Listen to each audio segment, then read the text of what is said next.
Give me Highroller that nigga, man. I can't lie. Weirdest trade I ever seen. Chat, who y'all think won this trade? Keep it a buck. Keep it 55th.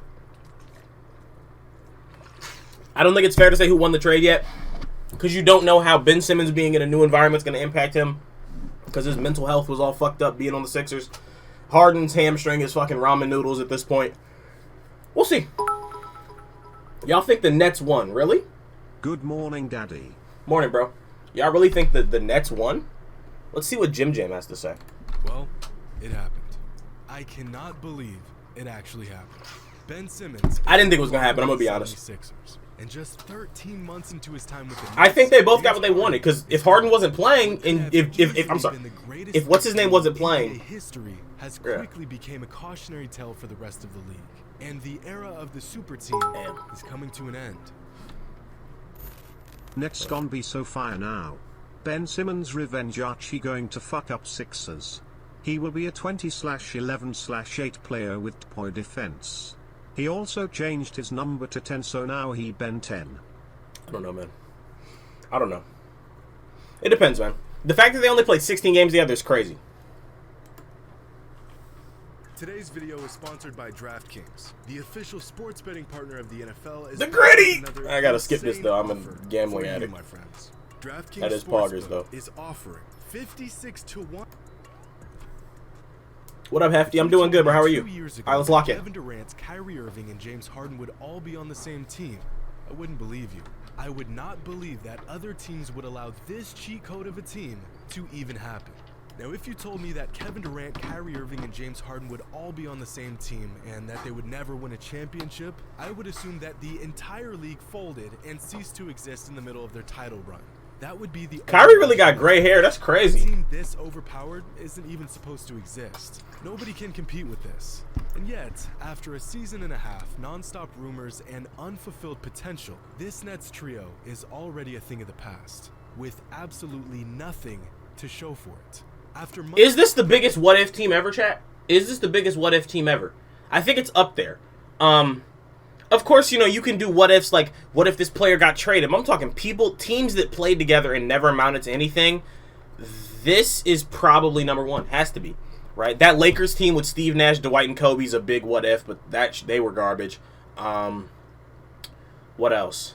I can't think of any LeBron teams that would be what-ifs. Because when when they traded Kyrie and they got Isaiah Thomas, D Wade, Derrick Rose, I didn't think that team was going to be that good anyway. So, this got to be. This is number one, probably. Y'all got the same hair. All right. Months of constant trade rumors, the Nets and Sixers dropped a bomb on the NBA world yesterday. I can't believe it happened, bro. Bro trying to sound smart. All right. Curry, Andre Drummond, and 2 first-round picks. Now, first things first, both teams just got better. Ben Simmons was never going to suit up for the Sixers again, so they had to find a valuable asset to trade for him. Did they give up too much for James Harden? Probably, but with Embiid playing out of his mind for the last Embiid is showing his ass. I ain't gonna lie, he's showing his ass. All in before they squandered away Embiid's best years, and they now have a roster that will compete with any team in the league. And the Nets just got the extra. That Ben Simmons, that James Harden, Doc Rivers, fucking Joel Embiid playoff meltdown, because they all have playoff meltdowns. Doc Rivers has done it on my team. Harden has done it. It's gonna be joyous. And defense they desperately needed while picking up 2 first-round picks in the process. This whole trade is weird because at first glance they're gonna get rid of them first round picks in the offseason too. A drama queen who refuses to play in exchange for a former MVP. Look like Wes Unseld, you fucking bitch. 5 players for 1 doesn't make a whole lot of sense. But when you get into the details, this is actually the best case scenario for both teams considering their circumstances. But nigga traded his stepson. Can we discuss the magnitude of this team's downfall? I'm sorry, son-in-law. The fact that this trio is Same possibly the biggest what-if team in NBA history, including the playoffs. The Durant, Irving, Harden trio have been on the Nets for a total of 126 games. Out of those 126 games, all 3 stars have suited up and played together in just 16. Just 16 sad, bro. Out of 126. Not okay. And in those 16 games, the Nets went 13 and Rush, you need to make a porn NFT. That shit would be fire. Hit my DMs, we could talk. 3, which means when they all played together, they won 81% of their games. Of course, we rarely got to see this since this big 3 never played with each other for more than a few games at a time. And that, my friends, is tragic. If this big three could have stayed healthy and put their egos to the side, they could have easily won multiple championships. Think about how close. If Harden never gets a ring, I don't care at this point. Season in the Bucks with no Kyrie. Nigga, what are you talking about? Tripled James Harden. If KD were a size 10.5 in men's shoes, they all might just be sitting on a championship together right now. Nah. If a young, inexperienced OKC team with Westbrook, Harden, and KD is a massive what if in NBA history, what does that make this Nets trio? Because the fact is, when these three superstars played together, there wasn't a team in the entire league that could compete. Giannis did not injure Kyrie Irving on purpose, nigga. This big three Tell me when Kyrie Irving is actually available to play basketball.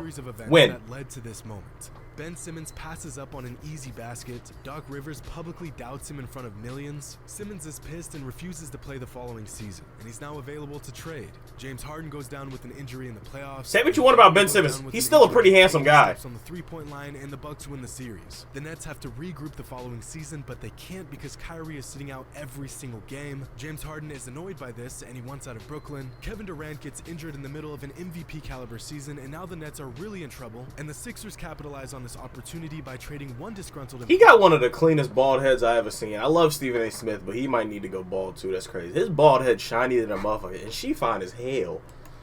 For another. If Harden doesn't get hurt in last season's playoffs, if Kyrie doesn't get hurt, if Durant doesn't step on the three-point line, if Kyrie gets vaccinated, if Durant doesn't get injured, if Ben Simmons isn't afraid to dunk on a 6-foot-tall point guard, if even one of these things doesn't happen, I have a feeling this trio exists today. I bet they eventually win a ring, and the legacy of Tatum's out there, no ring for you. Forever. In fact, I think all things considered, this season-and-a-half-long saga could not have gone any worse. Anything that I don't like Harden's braids either. The motherfuckers, I don't like them. And yet, somehow, because what's of funny about Tatum? Specific set of circumstances, the Nets are now in a better situation after trading away a former MVP. But you want to know who's made it out better than anyone in the midst of this league-altering transaction? The most unlucky superstar of the decade, Joel Embiid. Joel Embiid is how's he the most unlucky? Put up with Simmons' antics for years. Embiid has never complained. He's never turned on Ben or the organization. He just put his head down and got better and better every single season. He's had to shapeshift and mold his game around Ben since Embiid is capable of. Is he the most unlucky superstar now? And more versatile player of the two. Of course, you wouldn't know this since the Sixers front office has bent over backwards to please Ben. He did get shit. Wait, hold on. 2 seasons ago. Okay, so Joel Embiid, Kawhi did send his ass home crying after that three-point shot. Joel Embiid, with a healthy roster, lost in 5 games to the Celtics without Kyrie Irving and Gordon Hayward. That's not unlucky. That's just a dicking. In the playoffs, Ben Simmons got hurt, didn't play in the bubble. They got swept by the Celtics. And then last year, what happened? They lost to the fucking Hawks. Wouldn't call that unlucky. Just take your L. There were legitimate arguments as to who the Sixers Kuzma's better than Jay, but alright, shut the fuck up. Here we are in 2022, with James Harden on his 3rd team in 2 seasons. The Nets' big three coming and going in the blink of an eye, and Ben Simmons finally getting his way. And Harden finna be riding dirt bikes with Meek Mill, what's worse than a moody eating honey buns with Lil Baby. It's fire though, I ain't gonna hate. Stars who only play half the time. But with this trade completely shaking up the complexion of the East, we need to take a look at the bigger picture here. Super teams. Ever since the Celtics created the oh my god, bro. I was so happy when this shit happened, bro. This is one of the best days of my life. It's sad, I know. But this is one of the best days of my life, man. Honestly. It's one of the best days of my life, man. Honestly. Man. Woo! Jahlil Okafor, bro. The thing, if you really think about what the Sixers have done, right? I say this, hindsight's 2020, but they traded Markelle Fultz in a pick that became Tatum, right? They drafted Jahlil Okafor over Porzingis. They drafted Nerlens. Well, they got Nerlens Noel when they traded Drew Holiday. They've hit on a couple draft picks, but bro, draft picks are good until they become players. It's a fact, bro. Because the Celtics, if the lottery falls right, the Celtics don't end up with all right, bro. Team in 2007. We didn't get killed by Kobe. We're 1-1 in the finals against Kobe. We won more games than them. Technically, if you put both series together, we won 4-3. They won 2-4. What are we talking about here? Like, what are we? I'm not arguing this, bro. Shut up. NBA has been on this massive, perpetual hunt to land Man. the biggest stars on the same team. Look at that The team, Hunt man. Caught fire once LeBron and the Heat created. He ruined the NBA. LeBron ruined the NBA. Aha. And after watching this trio go to 4 straight NBA Finals, GMs and players around the league caught the super team bug. Forget chemistry, forget salary caps. Let's chase the best players. What up, Gorsey? Let's get them to sign with us by any means necessary. Even if it destroys the future of our franchise for the next decade. And so it began. Super teams, or at least. Did y'all see Westbrook say that his back was flaring up because he's not used to sitting on the bench for that long? The rich got richer, while small market teams with little to offer fell. Katie should have further just stayed in and Brooklyn, further in Golden The State, gap man. between good teams and bad What up, Austin? teams grew larger. Rush? And 90% Alright, of fuck regular you. season games were a foregone conclusion.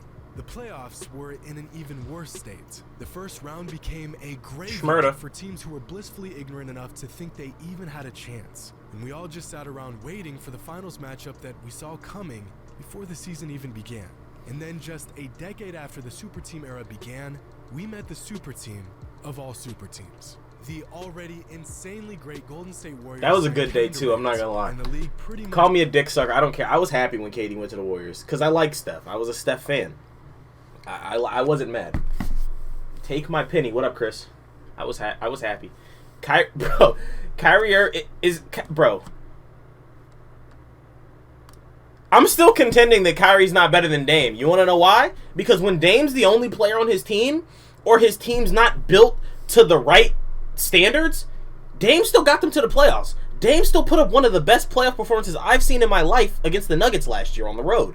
Kyrie Irving is the best player on the team, said he was a genius, left the Celtics, and did nothing without, like, bro, come on, bro. Like, cut it out, bro. conceded for the next 3 seasons. All right, Chris. The concept of a super team had met its inevitable peak, and the moment it did, the league almost I'd get the coins. intuitively began to shift in another direction.